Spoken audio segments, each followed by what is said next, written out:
It's Andreas, and they're talking on slow money, so I welcome Andreas to the stage.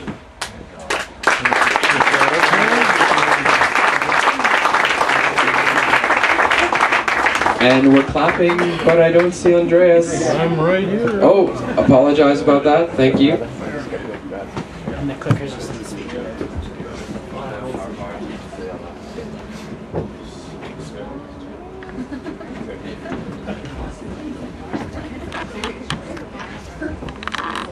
Well, let's first see if the thing actually works.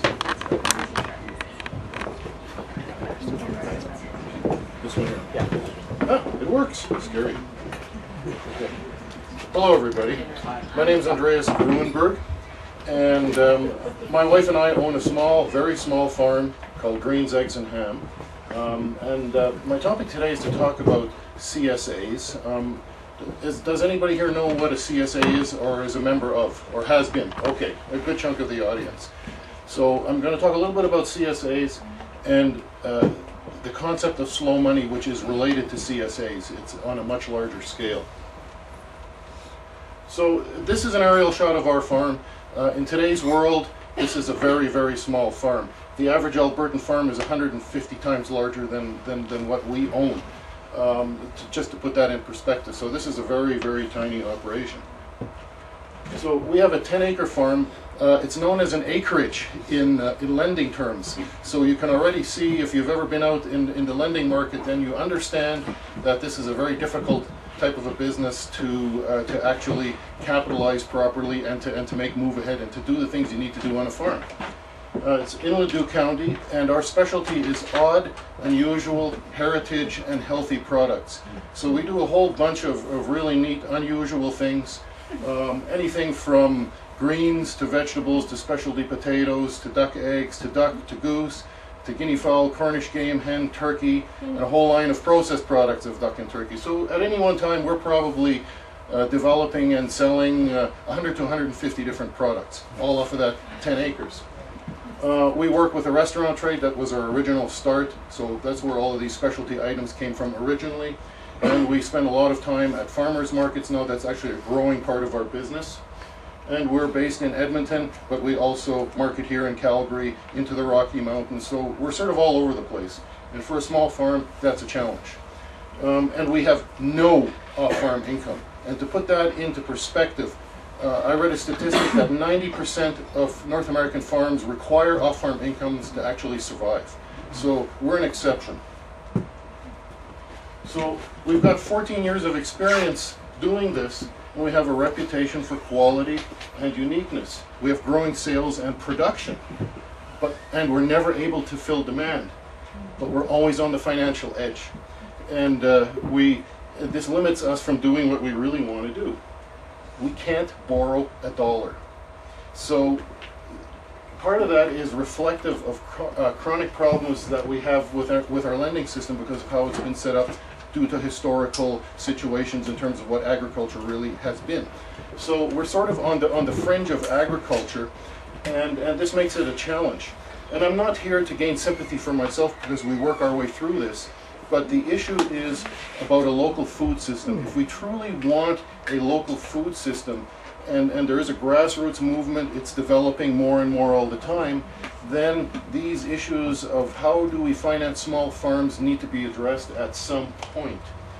And I do believe that as our local food economy grows, we're going to see a lot more small-scale farms compared to our very large operations that we have now.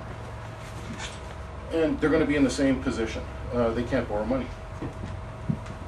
So if you're going to be in that business, you're forced to create some alternative solutions. And that's where CSAs come in. Ourselves, we've run a CSA of varying types now for a number of years. So the idea of CSA, for those of you who don't know, is community-supported agriculture. And essentially, customers will prepay a certain amount to generate operating capital for that farm, which then goes into seed and growing the crops and labor and whatever else is required.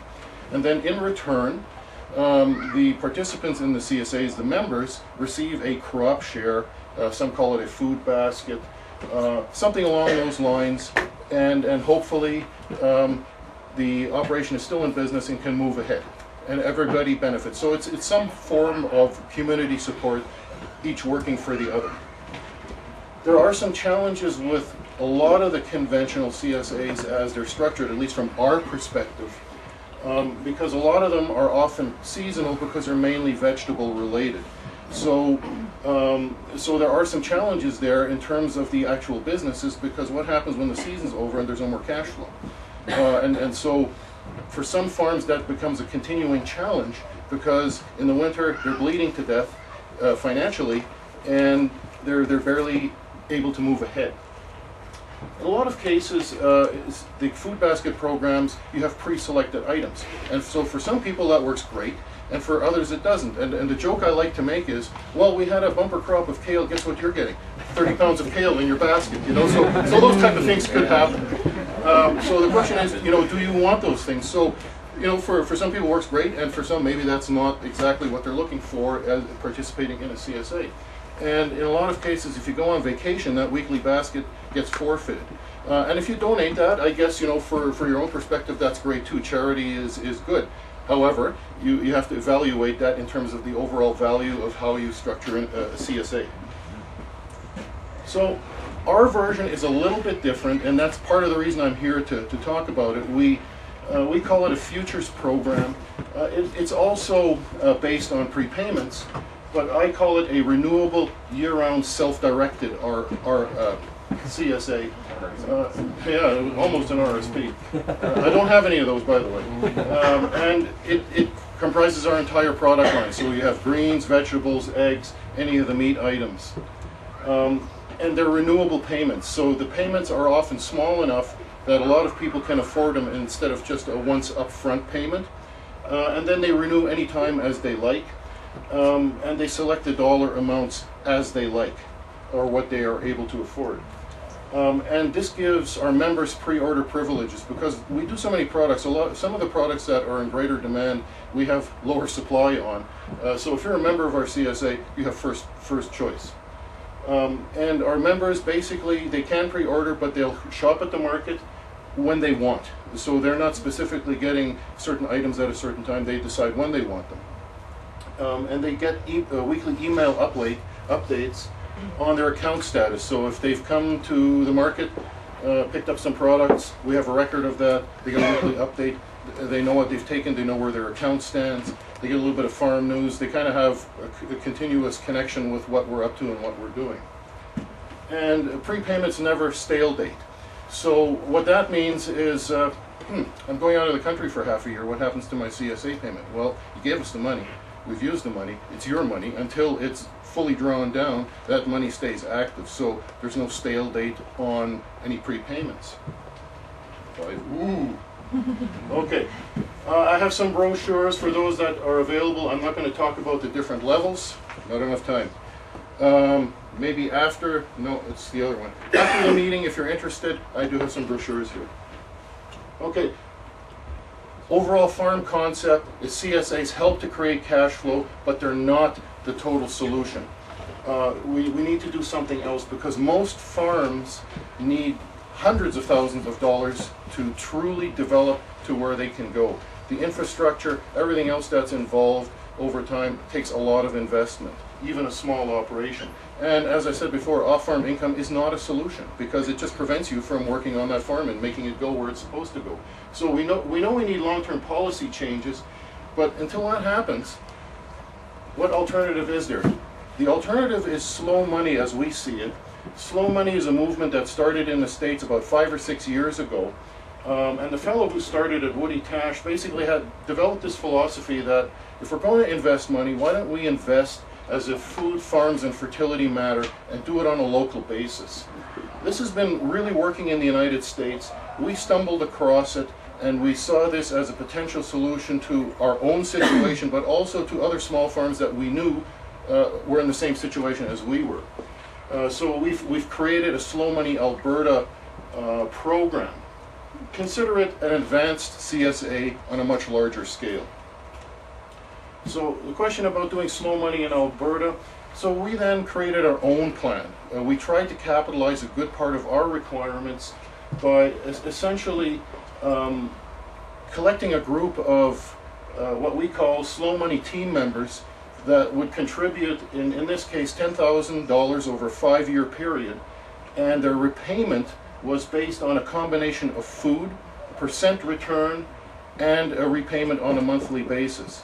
So they have to be our customers. Why would we want to go into business with somebody who was only getting cash from us? You know, it's a very attractive term on it, so they're going to benefit, but they also become our customers, and in a sense, almost business partners with us. So there are some lessons that we've learned from this. It works great, it really does. It helped us out a lot. But what I did learn when I designed the thing in the first place is we didn't get enough capital. We really underestimated what we would require to really roll the farm and to keep it going so that we could become self-sustaining. So if I were ever to do it again, I would probably double the amount that I'm looking for and make sure that it works. So at this point, we're still looking for maybe another 4 slow money team members. We found a local investor who's going to help us with the remaining capital. He stepped out of the woodwork and offered his abilities to us. And what's really cool about this is truly we have a relationship with our slow money team members. They understand what's happening in our business, and above and beyond the financial transactions, we really do become a small community. We're all working together. And I think something like this can adapt to the needs of any farm. I'm not going to get into this so much, but we have 2 different types of programs. One is more of a food component and repayment, and the other one is more of an interest in food plus repayment. We have a couple of those here. 1 minute? Okay. The other concept is crowdfunding. Here in this country, crowdfunding is a new concept, and accredited investors can invest with an interest rate, but all others can't. So if you're not an accredited investor, you technically have to donate the money or you're not allowed investing. So this is one of the things that we're trying to change. So in Alberta, there are some exceptions. Friends, family, close business associates can lend you money to run your business. So this is a developing concept that needs to go on, and I guess I'm out of time. So I'm just going to leave this slide up here. We are creating an organization that we call Slow Money Alberta. We have a Slow Money board in Calgary to try to put together the legal framework to allow people to lend money to small farms. And it involves the Securities Commission. So what surprised us is that they're fundamentally not opposed to the concept, but policy has to change. And so our challenge is to find somebody who can act as a policy writer on our behalf, put a proposal into Parliament to change the lending policies, and with a little bit of luck, we might actually be able to have a slow money program for local small farms here in the future. Great. Cool. Just a quick comment. Yes, sir. You can totally eliminate the government right now by setting yourself up privately. Yeah, exactly. We can talk about that later. But just so you know, you can totally avoid the government tomorrow. We're looking for solutions. Yeah. And I mean, the easy solution is if I were a Brett Wilson and I had $1 million and said, slow money, here you go, that's perfectly legal, there's no Securities Commission involved. But I don't think that all of the capital that we're going to require will come from people like that. They may step up to the plate, I'm not saying it won't happen.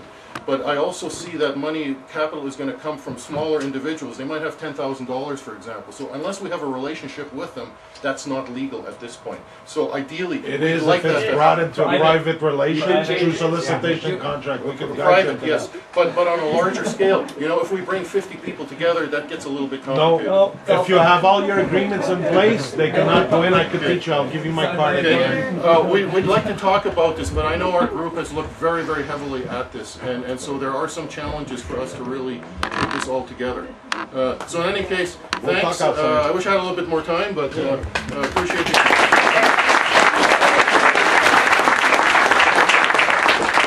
So